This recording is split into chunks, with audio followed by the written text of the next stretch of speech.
Hello mga kids! Meron na naman akong kwentong ibabahagi sa inyo. Ang kwentong ito ay pinamagatang Emperor's New Clothes, guhit ni Coldip Jane Publishing Company. Ang kwentong ito ay tungkol sa isang hari na mahilig sa mga damit. Okay na ba kayo dyan? Handa na kayong makinig sa kwento ko?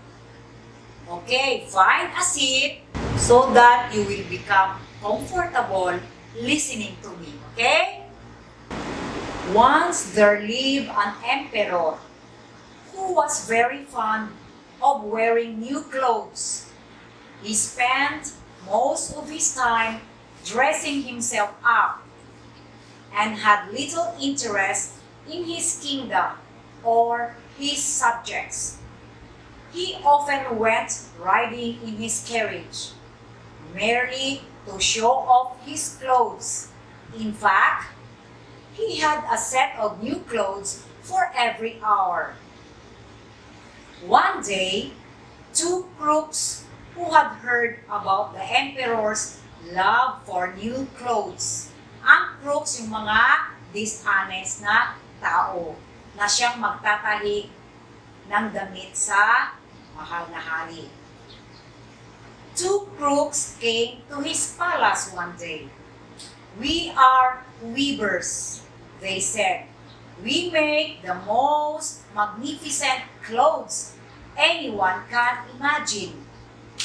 Apart from their extraordinary patterns and colors, our clothes also have a remarkable quality. They are visible only to people with intelligence.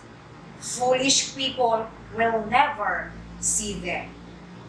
When the emperor heard this, he was very pleased. He thought, "If I get these amazing clothes for myself, then I will know at once which of my ministers are worthy of their positions." So, he called the crooks and ordered them to make clothes for him. The crooks were given a large chamber in the palace to stay. Two weaving looms were also placed there. They were also given a large sum of gold coins from the royal treasury to buy the finest silk and threads. The crooks hid all the gold and silk and pretended to begin their work on empty looms. A few days passed. One day, the emperor thought, "I should send someone to examine the weavers." Then he remembered that foolish people would not be able to see the cloth. He wondered whom he should send. Finally, the emperors decided, "I will send my wise prime minister to examine the cloth." So, the prime minister went to the crook's chamber. When he reached there, the prime minister was surprised. He saw the crooks working on empty looms. He thought, "Why can't I see the cloth? Am I foolish?" Meanwhile, the crooks had seen the prime minister. The crooks welcomed the prime minister. "Sir, allow us to show you the most beautifully woven cloth," they said, pointing towards the empty looms. "How do you like the cloth, sir?" asked one of them.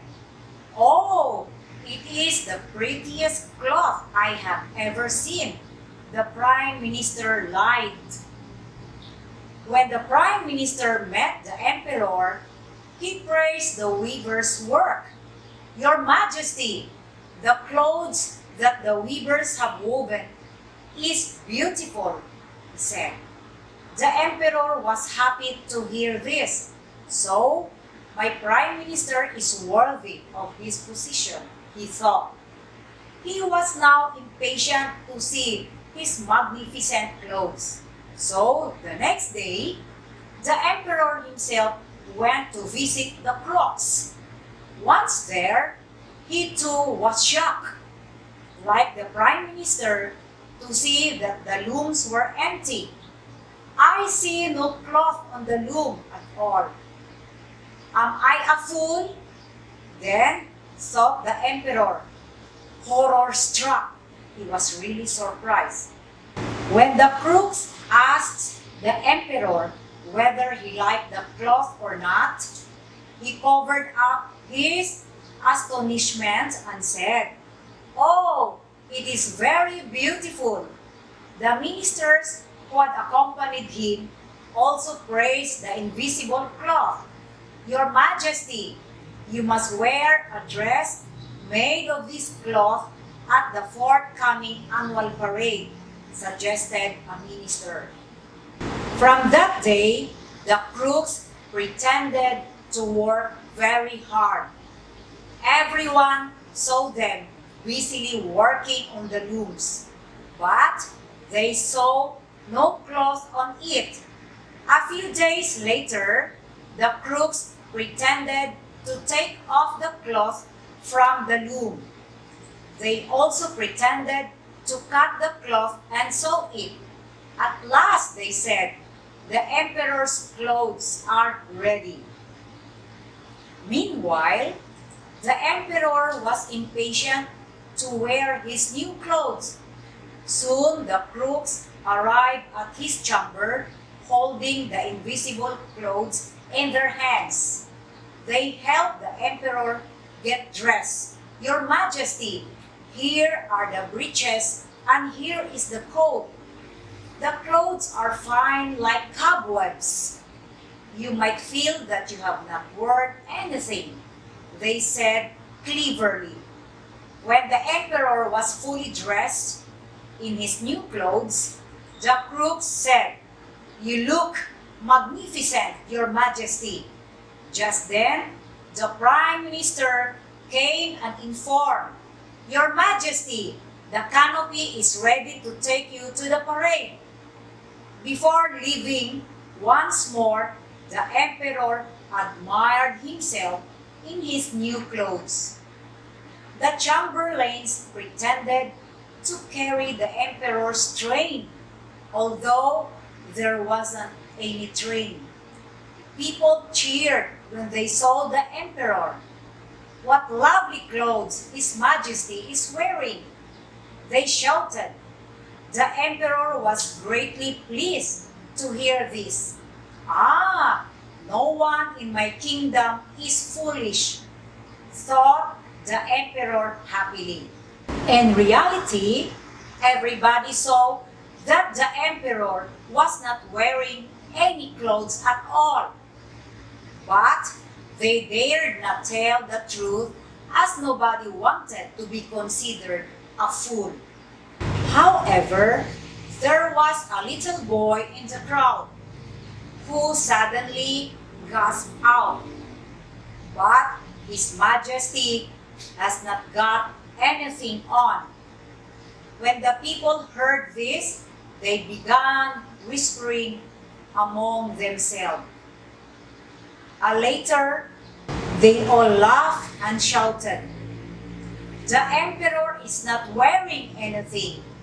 The emperor heard them and felt ashamed. He realized that he had been tricked, but he continued walking in the parade, laughing silently at his own foolishness. At diyan nagtatapos ang ating kwento. Ano ang mapupulot nating leksyon o aral sa kwentong ito? Tama, hindi tayo agad magtitiwala sa taong hindi natin kakilala. Isa pa, tayo ay magiging honest at tayo din ay magiging katiwa-tiwala sa ating mga kapwa. Hanggang sa muli mga bata! Bye-bye! I miss you all!